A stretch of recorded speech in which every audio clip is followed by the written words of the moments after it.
Hi everyone, मैं हूँ साक्षी। मैं हूँ गुंजन। स्वागत है आपका न्यूज़ानिया के पॉडकास्ट सीरीज में, जहाँ पे हम बात कर रहे हैं महाभारत के अनसुने रहस्यों की। अब हम बढ़ चले हैं एपिसोड 4 की तरफ, जहाँ हम बात करेंगे विचित्र वीर्य के आगे की। विचित्र वीर्य तो चले गए और पीछे छोड़ गए वो सिंहासन जिस पर शासन करने वाला अब कोई नहीं बचा था। पहले थे चित्रांगद, वो भी नहीं बचे, और अब विचित्र वीर्य भी नहीं बचे। अब इस चिंता में सत्यवती अंदर ही अंदर सोचती रहती थी कि कैसे इस राजगद्दी को उसका राजा मिलेगा। वहीं अगर भीष्म पितामह यानी देवव्रत की बात करें, तो उन्होंने सब कुछ नारायण पर छोड़ रखा था। उन्होंने तो ब्रह्मचर्य ले लिया था। कई दिन बीते, एक दिन सत्यवती अपने बेटे भीष्म के पास जाकर भीष्म से कहती हैं कि तुम ही शादी कर लो, क्योंकि इस राज्य को चलाने के लिए कोई तो चाहिए। अब उनको सडनली ये वाली बात याद आने लग गई। इससे से तो तुम शादी करके इस वंश को आगे बढ़ा लो, उन्होंने ऐसा कहा। और भीष्म की प्रतिज्ञा अटल थी, उन्होंने मना कर दिया। जिसके बाद सत्यवती ने बताया कि जब मैं युवा अवस्था में थी, तो महर्षि पराशर की कृपा दृष्टि से मुझे एक बालक हुआ था, जिसका नाम वेद व्यास है, जिनके बारे में अक्सर आपने सुना होगा। लेकिन उन्होंने मुझे वरदान दिया था कि उस संतान से मेरी पवित्रता बरकरार रहेगी। अगर तुम चाहो तो मैं अपने बेटे को बुलाकर इस वंश को आगे बढ़ाने के लिए कार्य करूं। अब आई थिंक कि इससे आगे गुंजन को ज्यादा डिटेल में पता है। नहीं, वैसे आपको क्यों लगता है मुझे इतना डिटेल में पता है? तुम बताती रहती हो ना मुझे। अच्छा, ऐसे।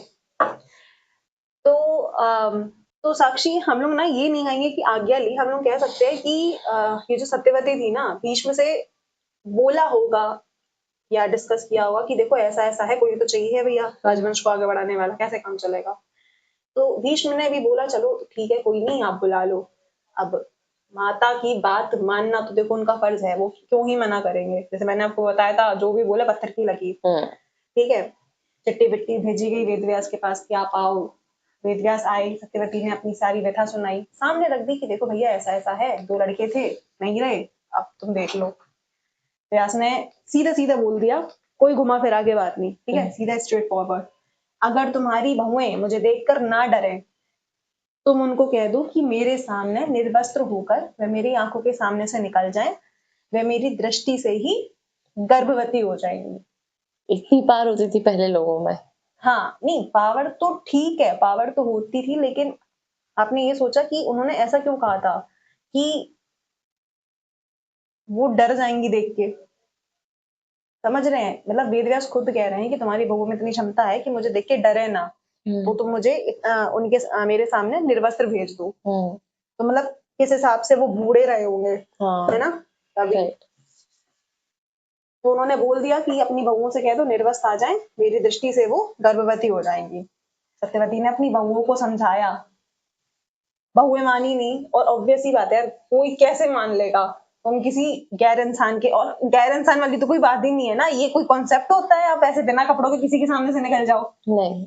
अब ठीक है, सास है, डांट डपट कर मनाया, राजी किया, तो अंबालिका, अंबिका, दोनों जैसे तैसे करके राजी हो गए। ठीक है, तो सबसे पहले गई अंबिका। अंबिका गई व्यास जी के पास वस्त्रहीन।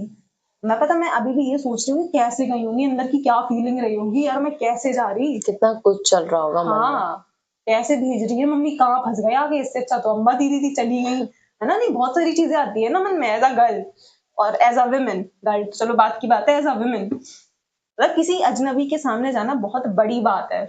तो अंबिका ने ना अपनी आंखें बंद कर ली कि हम देखेंगे ही नहीं, कुछ दिखेगा ही नहीं, डरेंगे ही नहीं, छोड़ो हटाओ सब। आंखें बंद करके वो गई, जिस कारण उन्हें धृतराष्ट्र हुए। तो अंबिका से हुए धृतराष्ट्र। और धृतराष्ट्र के अंधे होने का कारण क्या है? उनका आंखें बंद करना।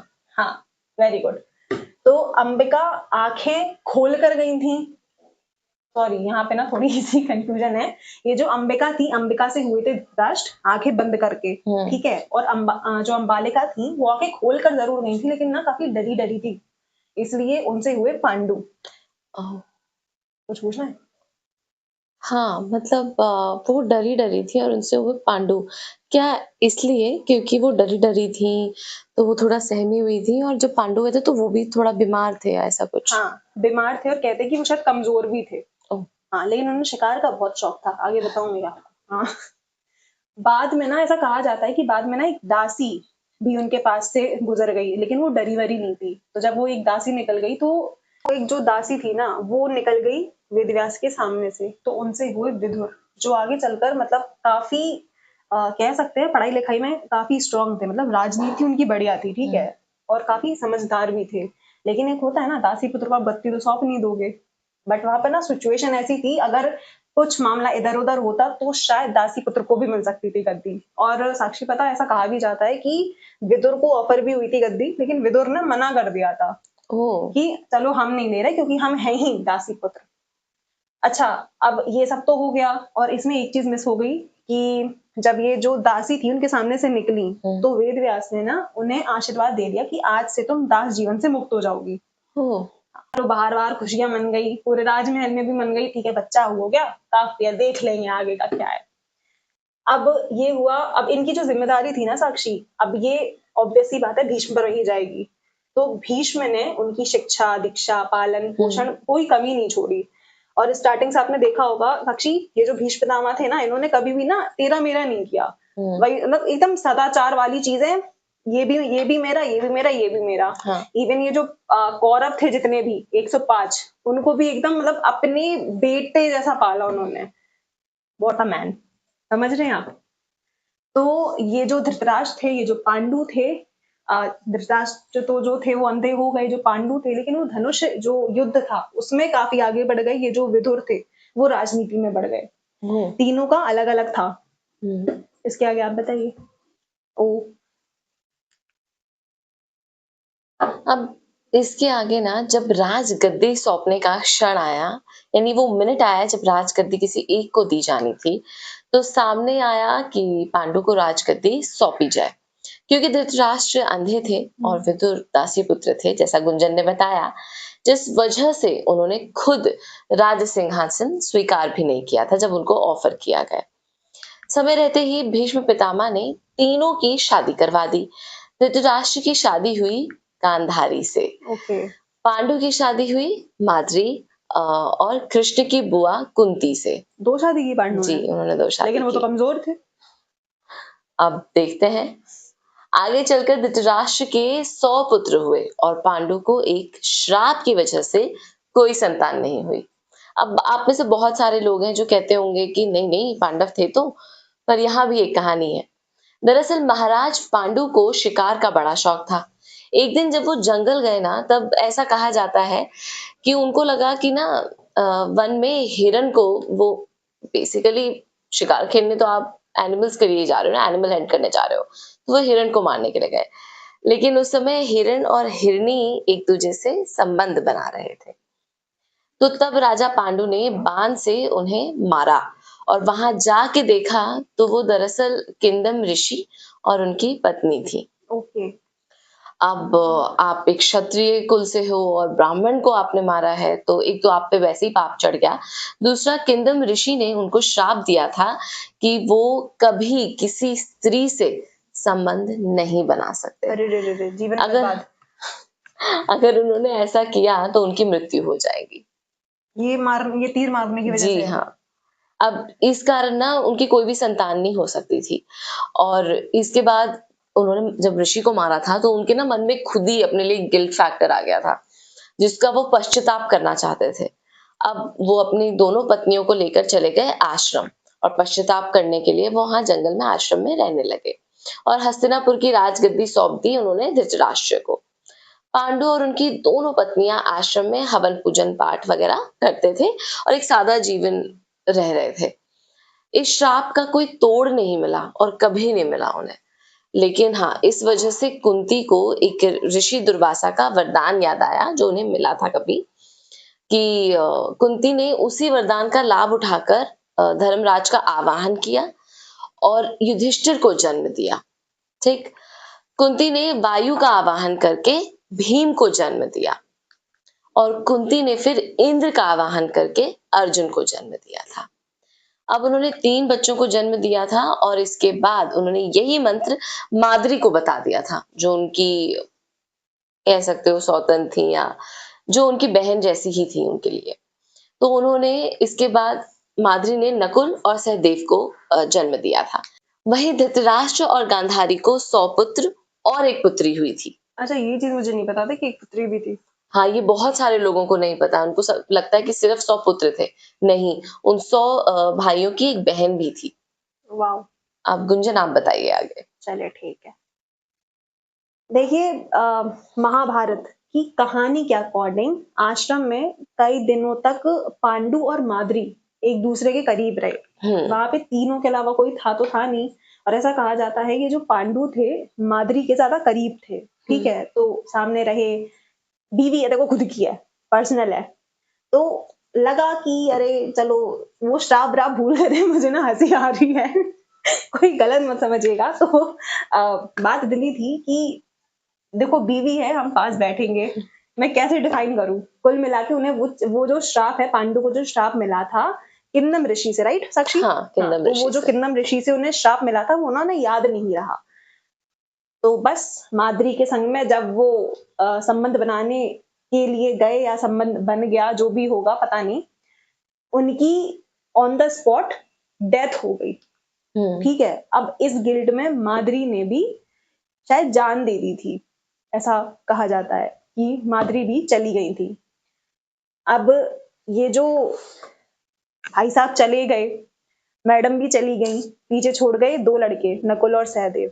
तो इन दोनों को भी कुंती ने पाला बड़े प्यार से, अपना पुत्र समझ के। तो कुल मिला के जो कुंती है उनके कितने पुत्र हो गए? 5। और ये हो गए पांडव। ठीक है, अब जो भीष्म थे उन्होंने बिना किसी देरी के 5 पांडवों को हस्तिनापुर बुला लिया। उन्हें पता चला हुआ कि भैया अरे पुत्र भी है, ये भी है, वो भी है, उन्होंने बुला लिया।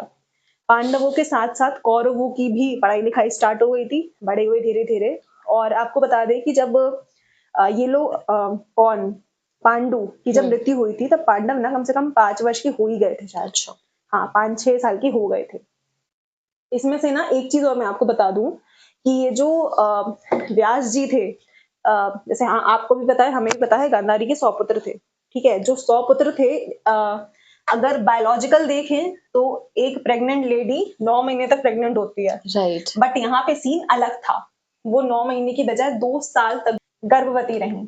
ठीक है, गर्भवती वो भी 2 साल तक? हाँ जी, 2 साल तक रही। इसके बाद उन्होंने एक मांस के टुकड़े को जन्म दिया था। हाँ, एक्चुअली डिलीवरी कर नहीं पा रही थी, कुछ तो सीन हुआ था, लेकिन जब चीज बाहर आई तो एक मांस का टुकड़ा बाहर आया। समझ रहे हैं, मांस का टुकड़ा। तो जो व्यास जी थे उन्होंने मांस के टुकड़े को यानी जो 101 हिस्सों में काट दिया। अभी जो साक्षी ने बोला था ना कि 100 बेटे और 1 बेटी, इसलिए 101, तो उन्होंने 100 टुकड़ों में विभाजित कर दिया, अलग अलग घड़ों में रख दिया। अब जो 101 घड़ों में जो मांस के टुकड़े रखे रहे थे ना, उनका विकास हुआ, धीरे धीरे उन सभी घड़ों से बच्चे निकल कर आए।